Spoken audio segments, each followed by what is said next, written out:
Study IQ IAS, आपका selection हमारा mission. नमस्कार दोस्तों पिछले 2 दिनों से आई एम श्योर आप लगातार सोशल मीडिया में हर जगह खबर सुन रहे होंगे हमारे कॉमर्स मिनिस्टर पीयूष गोयल साहब के बारे में। उन्होंने रिसेंटली कुछ ऐसा बयान दे दिया है भारत के स्टार्टअप्स को लेकर, जिसकी वजह से बहुत सारे जो फाउंडर्स हैं, जो इन्वेस्टर्स हैं, वो भड़क गए हैं। उनका कहना है कि आखिरकार जो मिनिस्टर हैं वो ये बात कैसे कर सकते हैं। आप देख सकते हो खबर, दुकानदारी ही करनी है, Piyush Goyal slams startups stuck on food delivery. तो एग्जैक्टली ये पूरा मामला है क्या, मतलब भारत के जो स्टार्टअप्स हैं वो किस चीज पर फोकस करते हैं, जो हमारे यूनियन मिनिस्टर हैं वो क्या चाहते हैं, और ये पूरी कंट्रोवर्सी क्या है, वो सब कुछ मैं आपको डिटेल से बताऊंगा। चलिए आगे बढ़ते हैं, लेकिन उससे पहले आप सबको बता दूं, आप में से जो भी लोग यूपीएससी की प्रिपरेशन कर रहे हैं, चाहे 2026 में या फिर 27 में तैयारी कर रहे हो, तो वो हमारा जो फाउंडेशन बैच है जिसके अंदर प्रीलिम्स मेंस इंटरव्यू सब कुछ की तैयारी कराई जाती है, वो ले सकते हैं। या फिर जो 2025 में इस साल प्रीलिम्स दे रहे हैं, तो उनका जो एसआईपी है स्पेसिफिकली प्रीलिम्स की तैयारी, इन सभी के लिंक कमेंट सेक्शन में दिए हुए हैं और आपको यूज करना है ये code Ankit live to get maximum discount. चलिए शुरुआत करते हैं और मैं आपको बता दूं, commerce minister Piyush Goyal basically second edition of startup Mahakumbh के दौरान वो बोल रहे थे और उन्होंने बहुत सारी चीजों पर फोकस किया, जो इंडियन स्टार्टअप्स के स्कोप है, नेचर है, और साथ ही साथ अर्ज किया, बोला ये कि हमें कहीं ना कहीं बिग और इनोवेटिव सॉल्यूशंस की तरफ जाना चाहिए। देखिए, सबसे पहले मैं आपको बता दूं, ये स्टार्टअप महाकुंभ क्या है। ये भारत का largest innovation and entrepreneurship event है, जिसके अंदर startups, investors, incubators, accelerator, industry के बहुत सारे जो लीडर्स हैं वो एक साथ आते हैं और बहुत सारे मैटर्स पर चर्चा करते हैं। और ये वाला जो आपका महाकुंभ था वो बेसिकली सेकेंड एडिशन था, जो अभी 3 और 5 अप्रैल तक चल रहा है, मतलब आज आखिरी दिन है। और ये भारत के दिल्ली में मंडपम, आपको पता होगा भारत मंडपम, वहां पर ये ऑर्गेनाइज किया जा रहा है। और इसका ऑर्गेनाइजेशन जो है, अगर आप देखेंगे तो हमारे इंडस्ट्री की जो बॉडीज हैं, फिकी, एसोचैम, नैस्कॉम, और भारत सरकार की तरफ से जो DPIIT है, department for promotion of industry and internal trade, जो कि कॉमर्स मिनिस्ट्री में आती है, इन सबके द्वारा मिलकर ऑर्गेनाइज किया गया। और आप देख सकते हैं कि 2025 के एडिशन में 3000 से ज्यादा स्टार्टअप्स ने पार्टिसिपेट किया, 1000 से ज्यादा जो इन्वेस्टर्स हैं उन्होंने यहां पर पार्टिसिपेट किया, और 10,000 से ज्यादा जो डेलीगेट्स हैं 50 कंट्री से, वो यहां पर आए थे, और साथ ही साथ 50,000 से ज्यादा बिजनेस विजिटर्स थे, ऐसा यहां पर बताया जा रहा है। लेकिन क्वेश्चन ये है कि इस इवेंट के दौरान पीयूष गोयल जी ने क्या कहा है, वो थोड़ा सा समझने की जरूरत है। देखिए, उन्होंने बोला आज के डेट में बहुत सारे जो स्टार्टअप्स हैं वो बिजी हैं ये फिगर आउट करने में कि 10 मिनट में बिरयानी कैसे डिलीवर की जाए। तो कहीं ना कहीं उनका जो इंडिकेशन था, आप सब जानते हो आज के डेट में भारत में आप देखोगे तो एक होड़ मची हुई है कि जो डिलीवरी है वो कौन कितना जल्दी आपको डिलीवर कर पाएगा। चाहे आप कोई किराने का सामान मंगा रहे हो, फ्रूट्स मंगा रहे हैं, वेजिटेबल मंगा रहे हैं, या फिर कोई जो आपका डिनर हो गया, लंच हो गया, मतलब कितना जल्दी आप तक पहुंच जाएगा। हर कोई कंपनी यहां पर लगी हुई, चाहे स्विगी है, जेप्टो है, जोमेटो हो गया, राइट। तो यहां पर क्या है ना कि इसी के बारे में उन्होंने डिस्कस किया और कहा कि आज के डेट में क्या हमारे देश में जो यूथ का टैलेंट है, क्या इसी के लिए यूज किया जा सकता है। और उन्होंने इसको कंपेयर किया चाइनीज स्टार्टअप्स के साथ, और उन्होंने कहा कि चाइना में जो स्टार्टअप्स हैं they focus on innovating electric vehicles, robotics, battery storage, 3D manufacturing. तो उनका कहना था कि हमें भी उस दिशा में जाना चाहिए जिस दिशा में चाइना के स्टार्टअप्स जा रहे हैं। तो बेसिकली उनका जो कोर मैसेज था वो यही था कि जो इंडियन स्टार्टअप्स हैं उनको क्विक सर्विस मॉडल से बढ़कर आगे बढ़कर, मतलब ग्रोसरी, फूड डिलीवरी, चलो ये तक तो ठीक है, लेकिन इससे आगे बढ़कर डीप टेक की तरफ जाना चाहिए, कोर इनोवेशन पर फोकस करना चाहिए, तब हमारा जो देश है वो आगे बढ़ पाएगा। और इनफैक्ट यहां पर उन्होंने आइसक्रीम का भी एग्जांपल दिया। उन्होंने कहा कि आज के डेट में जो बहुत सारे जो सक्सेसफुल स्टार्टअप्स जिनको हम कहते हैं वो फैंसी टर्म्स का इस्तेमाल करते हैं, गुड पैकेजिंग का इस्तेमाल करते हैं। जैसे आइसक्रीम की हम बात करें तो हेल्दी आइसक्रीम में 0 ग्लूटेन फ्री, वीगन आइसक्रीम। तो ये जो काम है ना, बेसिकली इसको हम स्टार्टअप नहीं कह सकते, ऐसा पीयूष गोयल साहब सजेस्ट कर रहे थे। उन्होंने कहा कि this is not a startup, it is an entrepreneurship, this is business, ऐसा उन्होंने बोल दिया। तो क्वेश्चन यह है कि इसको लेकर कंट्रोवर्सी क्यों हो गई। देखो, क्या था ना कि कहीं ना कहीं उन्होंने जो बोला है वो डायरेक्टली क्रिटिसाइज कर रहे थे भारत में आज के डेट में अगर आप देखोगे ना, जिस तरह का क्विक कॉमर्स स्टार्टअप सामने आया है, क्विक कॉमर्स डिलीवरी जो मैं आपको बोल रहा था, जेप्टो, ब्लिंकिट, स्विगी, जोमेटो, ये सब एकदम जल्द से जल्द आपके घर तक चीज़ों को डिलीवर कर पाते हैं। और आपको पता ही है इससे बहुत सारी नौकरियां भी क्रिएट होती हैं, डिलीवरी बॉयज हैं। तो पीयूष गोयल साहब का बयान इसको नेगेटिव तरीके से कहीं ना कहीं यहां पर आप देख सकते हो कि वो आज के डेट में भारत में जो क्विक कॉमर्स के स्टार्टअप्स हैं उसको क्रिटिसाइज कर रहे थे डायरेक्टली। और कहीं ना कहीं ये चीज इस तरह के जो स्टार्टअप्स हैं उनको वो पसंद नहीं आएगा, क्योंकि ये जो कंपनीज हैं उन्होंने काफ़ी हैवी इन्वेस्टमेंट किया है इनोवेशन पर, लॉजिस्टिक्स में, सप्लाई चेन में और कंज्यूमर्स के एक्सपीरियंस को बढ़ाने में। और इसीलिए आप देख सकते हो यहाँ पर जो को फाउंडर हैं जेप्टो के, आदित्य पलीचा, उनका भी रिस्पॉन्स आया तुरंत और उन्होंने यहाँ पर कुछ चीज़ों पर हाईलाइट किया। उन्होंने कहा कि देखिए जो जेप्टो है उन्होंने थाउजेंड्स ऑफ जॉब्स क्रिएट किए हैं दोनों जगह, टेक में भी और डिलीवरी वाले सेक्टर में भी। साथ ही साथ उन्होंने कहा कि जो जेप्टो है उसने बहुत सारा एफडीआई अट्रैक्ट किया है, अगर हम अच्छा काम नहीं करते तो क्या एफडीआई आ पाता।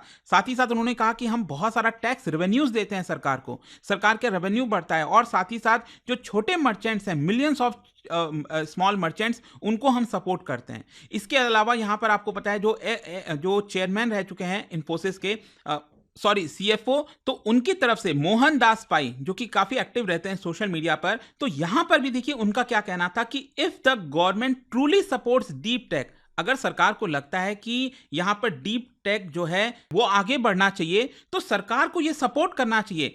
कहां है policies, where are the funding initiatives, ताकि इन सब चीजों पर फोकस किया जा सके। Why is there limited ecosystem support for startups, जैसे कि sectors like EV, robotics, AI, hardware.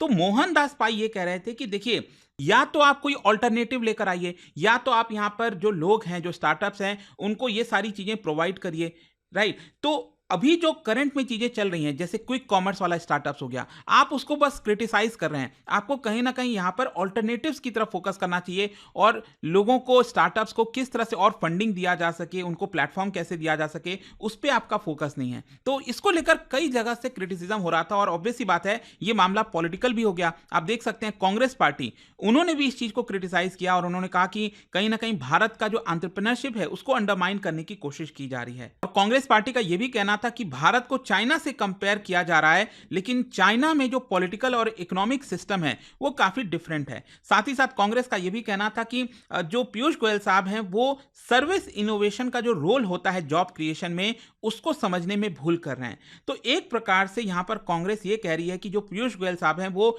Indian startups का मजाक उड़ा रहे हैं, मॉक कर रहे हैं, विदाउट ऑफरिंग रियल सोल्यूशन। यहां पर जो सोल्यूशन देना चाहिए था वो नहीं दे रहे हैं, बल्कि मजाक उड़ाने की कोशिश कर रहे हैं। लेकिन देखिए पीयूष गोयल साहब ने भी तुरंत यहां पर कांग्रेस को स्लैम किया और कहा कि देखिए मेरा जो स्टेटमेंट था उसको मिस रिप्रेजेंट किया जा रहा है, और इसको लेकर क्लैरिफिकेशन भी आया है। यहां पर पीयूष गोयल साहब ने कहा है कि देखिए my intention was not to undermine any startups, मैं किसी स्टार्टअप्स को अंडरमाइन नहीं कर रहा था, मैं हर प्रकार के इनोवेशन को अप्रिशिएट करता हूं, लेकिन मैं यहां पर यूथ को चैलेंज करना चाहता था कुछ बड़ा करने के लिए, ताकि वो ग्लोबल स्केल पर जो टेक्नोलॉजीज हैं उसको बिल्ड कर सकें। यहां पर उनका कहना है कि मैं किसी भी सर्विस, जैसे कि 10 मिनट जो डिलीवरी वाली सर्विस है, मैं उसको डिसमिस नहीं कर रहा हूं, बट मैं एनकरेज कर रहा हूं कि जो हमारे देश के अंदर इनोवेशन से रिलेटेड चीजें हैं उसको और ज्यादा बढ़ाया जाए, उसको और ज्यादा मजबूती दी जाए, ताकि भारत का जो इंडस्ट्रियल बैकबोन है वो और ज्यादा स्ट्रेंथन हो सके।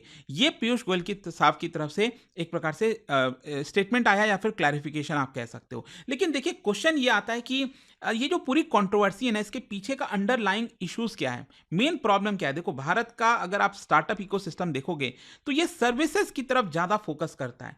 अब मेजॉरिटी ऑफ फंडिंग जो है स्टार्टअप्स में वो बेसिकली B2C मॉडल जो होता है ना, बिजनेस टू कंज्यूमर, चाहे फूड डिलीवरी हो गया, ई कॉमर्स हो गया, फिनटेक हो गया, उसकी तरफ जाता है। जो डीप टेक स्टार्टअप्स हैं जैसे क्लीन एनर्जी, बायोटेक, ईवीज, वहां पर कहीं ना कहीं फंडिंग का क्रंच है, वहां पर टैलेंट का क्रंच है, गवर्नमेंट सपोर्ट का प्रॉब्लम है, जिसकी वजह से उस पर फोकस नहीं आ पाता। वैसे अगर हम बात करें क्विक कॉमर्स की, तो देखो इसके भी कुछ एडवांटेजेस हैं और कुछ डिसएडवांटेज हैं। जैसे क्विक कॉमर्स में यहां पर जो लॉजिस्टिकल चैलेंज है ना, वो सॉल्व करा दिया।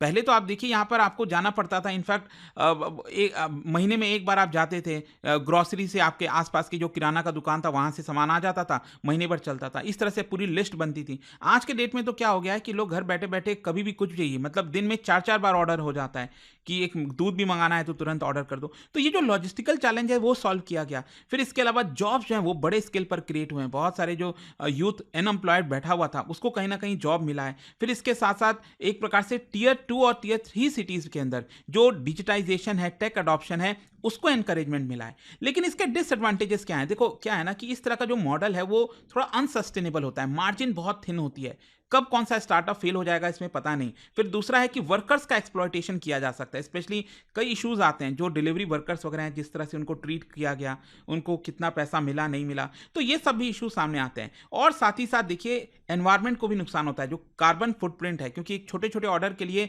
बंदा जो है आपको दूर से 2 किलोमीटर 4 किलोमीटर से तुरंत आपको डिलीवर करने आ रहा है, तो इससे एनवायरनमेंट के ऊपर असर करता है, कार्बन फुटप्रिंट बढ़ता है। तो ये दोनों तरफ से आपको चीजें देखने को मिलेंगी। खैर क्वेश्चन ये है कि अब फंडामेंटल डिबेट क्या है, मतलब अगर हम बात करें भारत को किस तरफ फोकस करना चाहिए, क्या जो सर्विस लेड इनोवेशन है उधर, या फिर जो टेक लेड इंडस्ट्रियल इनोवेशन है। अभी तो क्या हम पार्ट 1 पर हैं, तो जो हम सर्विस लेड इनोवेशन की बात करते हैं तो ये इसकी वजह से हमारा जो डेली लाइफ है वो आसान होता है। लेकिन अगर हम टेक लेड इनोवेशन पर फोकस करते हैं तो इसमें हार्डवेयर सॉफ्टवेयर ये सारी चीज़ें बिल्ड की जाती हैं इंडस्ट्रीज के लिए, डिफेंस के लिए, हेल्थ के लिए। फिर इसके अलावा यहाँ पर जॉब्स क्रिएशन बहुत बड़े स्तर पर और तेजी से होता है। लेकिन टेक लेड इंडस्ट्रियल इनोवेशन में जो आपको कैपिटल है ना वो लंबे स्तर के लिए, लॉन्ग टर्म के लिए चाहिए होता है। आपको लॉन्ग टर्म में इसका काफी अच्छा खासा बेनिफिट देखने को मिलता है। तो दोनों के कुछ एडवांटेज डिसएडवांटेज हैं, लेकिन भारत को देखो दोनों पाथ चूज करना है। ऐसा नहीं है कि हम सिर्फ इसी के ऊपर अटके रहेंगे, हमें टेक लेड इंडस्ट्रियल इनोवेशन भी चाहिए और सर्विस लेड इनोवेशन भी यहां पर चाहिए। कंक्लूजन देखो क्या है ना, देखो पीयूष गोयल साहब का हो सकता है कि उनका इंटेंशन शायद वो नहीं होगा, अब क्या होता है ना, लेकिन आप कोई अभी प्रेजेंट में जो चीज़ें हैं भारत के अंदर, जिससे मतलब हजारों लोगों को, इनफैक्ट लाखों लोग होंगे जिनको नौकरियां मिल रही होंगी यहाँ पर, तो आप उसको डिसमिस नहीं कर सकते। उनका कहीं ना कहीं जो टोन था क्विक कॉमर्स डिलीवरी सिस्टम को लेकर, वो शायद लोगों को बिल्कुल पसंद नहीं आया कि वो इस चीज़ को सिरे से खारिज कर रहे हैं जिससे लाखों लोगों को नौकरियां मिल रही हैं। तो इसी की वजह से लोग खफा थे। अदरवाइज उनका जो बयान था वो बात ठीक है कि हमें डीप टेक इनोवेशन पर जाना होगा अगर हमें लॉन्ग टर्म में इसका बेनिफिट चाहिए। तो ये पूरा मामला है दोस्तों। बाकी आप क्या सोचते हो, let me know in the comment section. और जाने से पहले आप सबके लिए एक इंटरेस्टिंग क्वेश्चन, क्या आप बता सकते हो with reference to unicorn startups in India, यहां पर 2 स्टेटमेंट दिए हैं, कौन सा स्टेटमेंट करेक्ट है? इसका जो राइट आंसर आप सब जानते हैं, मेरे इंस्टाग्राम पर तो मिलेगा ही, वहां पर अगर आप नहीं, कोई बात नहीं, टेलीग्राम से ले सकते हैं इसका सही उत्तर। और जैसा मैंने आपको बताया, कोई भी कोर्स बैच आप लेते हैं स्टडी IQ पर, you just have to use this code Ankit live to get maximum discount. Study IQ IAS, आपका सिलेक्शन हमारा मिशन।